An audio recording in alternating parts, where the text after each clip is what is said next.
Yes, good morning, class 11th IT students. Yesterday we had read types of software, and today our topic is application software. Okay, so let's start today class. The question arises that what is software? As you are familiar with the software is a set of programs, and the software can be categorized in two types. First one is system software, and second one is application software. So we are already discussed with the system software, and today we discuss about application software. Application software is the set of program necessary to carry out operations for a specified application. Application software क्या है? एक set of programs है. Obvious सी बात है, software क्या होएगा? एक set of programs होएगा. प्रोग्राम्स तो आपको पता ही है ना कोई प्रोग्रामिंग हम करेंगे कोई ना कोई सॉफ्टवेयर बनाने के लिए. तो एप्लीकेशन क्या होता है? एक स्पेसिफाइड के लिए एप्लीकेशन बनी होती है. जैसे कि आपका फ़ोन के अंदर गूगल प्ले स्टोर होता है, तो वहाँ से आप कोई एप्लीकेशन डाउनलोड करते हो अपने फ़ोन में, तो ये तो है ही ना, ऑब्वियस सी बात है, जो एप्लीकेशन डाउनलोड करी वो उसी पर्पस के लिए होएगी. मतलब हर एक एप्लीकेशन एक स्पेसिफाइड ऑपरेशन परफॉर्म करती है. ठीक है, तो यहाँ पे बहुत सारे फर्दर डिवाइडेड होते हैं एप्लीकेशन सॉफ्टवेयर. जैसे कि फर्स्ट है पैकेज, सेकेंड है यूटिलिटी, थर्ड है कस्टमाइज सॉफ्टवेयर, एंड फोर्थ है हमारा डेवलपर टूल्स. अभी ये हम सारे डिस्कस करेंगे चारों के चारों कैटेगरीज, फिर आपको और अच्छे से क्लियर हो जाएगा कि एप्लीकेशन सॉफ्टवेयर होता क्या है. नेक्स्ट है हमारा पैकेजेस. पैकेजेस क्या है? एक हमारा एप्लीकेशन सॉफ्टवेयर का ही सब कैटेगरी पार्ट है. जैसे कि आपने विंडो इंस्टॉल करी, विंडो इंस्टॉल करने के बाद क्या होता है कि आपके पास internet explorer, recycle bin, control panel, laptop की क्लॉक, मतलब जो पीसी के अंदर क्लॉक होती है, तो ये भी तो एक सॉफ्टवेयर है. तो ये उसके साथ विंडो के साथ ही हमारे इंस्टॉल हो जाते हैं.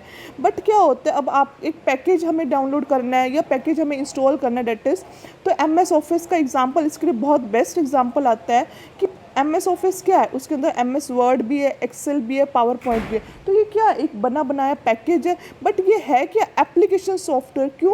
क्योंकि जब आप विंडो इंस्टॉल करते हो तब तो उसके साथ इंस्टॉल होता नहीं ना, आपको अलग से इंस्टॉल करना पड़ता है. और अलग से इंस्टॉल करना है तो मतलब ये किस फॉर्म में है सॉफ्टवेयर? एक पैकेज की फॉर्म में सॉफ्टवेयर है. क्लियर होगी?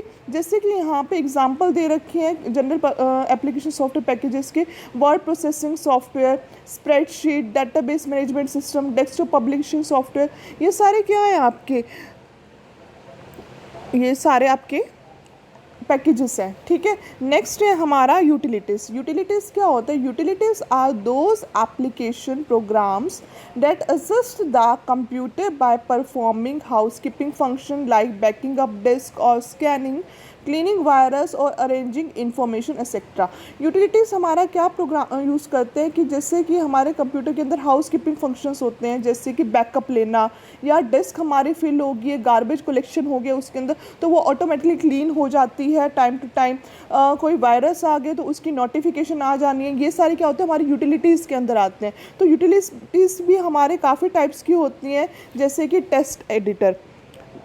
टेक्स्ट एडिटर क्या होता है? नाम से ही क्लियर है, टेक्स्ट के लिए हम यूज़ करते हैं. This utility programme is used for creating editing text file. मतलब यूटिलिटी प्रोग्राम जो है टेक्स्ट एडिटर का, वो किस लिए यूज़ करते हैं? कि टेक्स्ट फाइल्स के लिए यूज़ करते हैं, क्रिएट करने के लिए और कुछ भी एडिट करने के लिए. बैकअप यूटिलिटी क्या होएगा? बैकअप लेना. जैसे सपोज भी आपका कभी भी कुछ भी डाटा अनसर्टेन होता है, डिलीट हो गया, तो ये बैकअप के लिए क्या करता है? एक तरह से रिकवरी का काम करता है. यहाँ पे यही बात लिखी हुई है: the utility program facilitates the backing up of disc.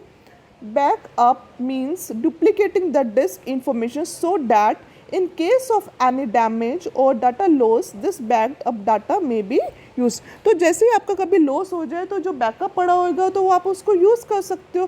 Clear है? नेक्स्ट है आपका कंप्रेशन यूटिलिटी.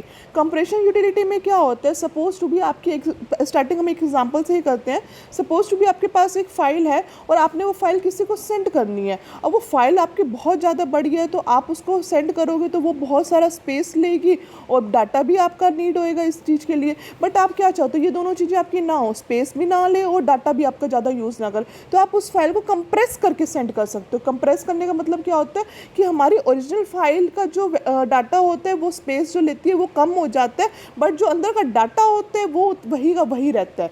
ठीक है, मतलब फाइल क्या हो जाती है हमारी, कंप्रेस हो जाती है। यहाँ से पढ़ो आप, the utility program facilitates compression of files, large files can be compressed so that they take less storage area. इससे क्या होता है, डाटा कम लेगी, स्टोरेज कम लेगी। नेक्स्ट है आपका डिस्क डीफ्रेगमेंटर। डिस्क डीफ्रेगमेंटर क्या होता है, फ्रेगमेंटेशन का मतलब क्या होता है कि टुकड़ों में बांट देना, स्मॉल स्मॉल पीसेस में डिवाइड कर देना। अब डिस्क डीफ्रेगमेंटर क्या होता है, एक हमारा यूटिलिटी प्रोग्राम होता है जो हमारा क्या करता है, हमारी फाइल्स को रीअरेंज करता है, और जैसे अब फाइल्स है कहीं अलग अलग पड़ी हैं उसको क्या कर देता है, वो इकट्ठा करके एक फाइल स्पेस बना देता है। अब अलग अलग जगह पड़ी होगी तो वो स्पेस ज़्यादा लेगी, उसको क्या करते हैं, वो इकट्ठा कर देते हैं ताकि स्पेस हमारा फ्री हो जाए। तो इससे क्या होता है, files are stored in contiguous unit and free space is consolidated in one contiguous block. यहाँ से आप पढ़ोगे तो आपको और अच्छे से क्लियर हो जाएगा। नेक्स्ट है हमारा एंटीवायरस सॉफ्टवेयर। एंटीवायरस सॉफ्टवेयर क्या होता है, ऑब्वियसली बात है, आप नेट यूज़ करेंगे तो कोई ना कोई हमारी मार्वलस चीज़ भी आ जाएगी हमारे सिस्टम के अंदर, यानी कि एंटीवायरस उसके लिए हमें नीड होएगा। तो एंटीवायरस सॉफ्टवेयर क्या करेगा, स्कैन करेगा हमारे डिस्क को, वायरस को रिमूव करेगा। तो ये सारी चीज़ें क्या होती है, एंटीवायरस सॉफ्टवेयर यूज़ करते हैं यहाँ पे, ठीक है। अब ये एक बार टेबल देखो, ये जो आपको हायरार्की दिखा रखी है, इसमें क्या है, सबसे पहले क्या आता है आपका हार्डवेयर, ठीक है। हार्डवेयर के अंदर आपकी क्या आती है, हार्डवेयर, ठीक है। हार्डवेयर के अंदर आपका क्या आता है, CPU, disk, mouse, printer etcetera, ठीक है। उसके बाद आपका आता है सिस्टम सॉफ्टवेयर। सिस्टम सॉफ्टवेयर के अंदर टाइप्स क्या होगी, operating system, language processor, device driver, utilities. फिर आता है आपका एप्लीकेशन सॉफ्टवेयर, उसके अंदर ये सारी चीज़ें आ जाती हैं जो अभी हमने रीड आउट करी है। क्लियर है। नेक्स्ट आपका आता है बिजनेस सॉफ्टवेयर। बिजनेस सॉफ्टवेयर क्या होता है, अब सपोज टू बी किसी का बिजनेस है, एक टेलर की शॉप हम यहाँ पे लेके चलते हैं, या किसी का होटल है, कोई भी उसकी शॉप हो सकती है, किसी भी तरह का बिजनेस है, तो वो अपने बिजनेस पर्पस के लिए कोई एप्लीकेशन प्रिपेयर करे तो वो क्या हो जाएगा, हमारा बिजनेस सॉफ्टवेयर। अब सपोज टू बी किसी का रेस्टोरेंट है, तो रेस्टोरेंट है तो वो रेस्टोरेंट पे जो भी कोई भी कस्टमर आएगा, कुछ भी लेते हैं वहाँ से, है कोई भी मील लेगा, तो उसके लिए हम चाहते हैं कि जो हम बिल दें, जो भी हमारा स्टॉक में, वो हमारा एक सॉफ्टवेयर हो। तो वो जो सॉफ्टवेयर है उसने बनवाया, वो अपने एक बिजनेस के लिए बनवाया, तो वो कौन सा हो गया, बिजनेस सॉफ्टवेयर। यहाँ पे आपके एग्जाम्पल भी दे रखे हैं, जैसे कि पेरोल सिस्टम हो गया, फाइनेंशियल अकाउंटिंग हो गया, होटल मैनेजमेंट, रिजर्वेशन सिस्टम हो गया, ये सारे क्या हैं, बिजनेस सॉफ्टवेयर, क्योंकि इससे हमारा बिजनेस चलता है इन एप्लीकेशन से। क्लियर है।